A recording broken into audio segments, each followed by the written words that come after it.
Do you want to know how you can copy a link to your profile in Onlyfans? If yes, then this video is for you.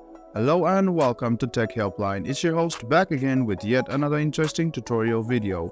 In this video, I'm going to teach you how you can copy and share a link in Onlyfans. So first of all, go ahead and open onlyfans.com in your Chrome or Edge browser, and then what you need to do is go and open your profile.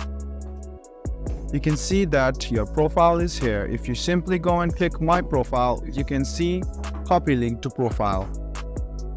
Doing this link will be copied, and if you enter this or if someone enters this, it will take you directly to your profile, or it will take the link directly to your profile. So quite simple process. Click on my profile and then click this button over here, and your link will be copied to the profile very easily.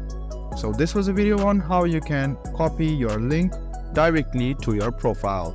I hope this video was helpful for you. If you still have any kind of confusion, please do mention this on the comment section down below.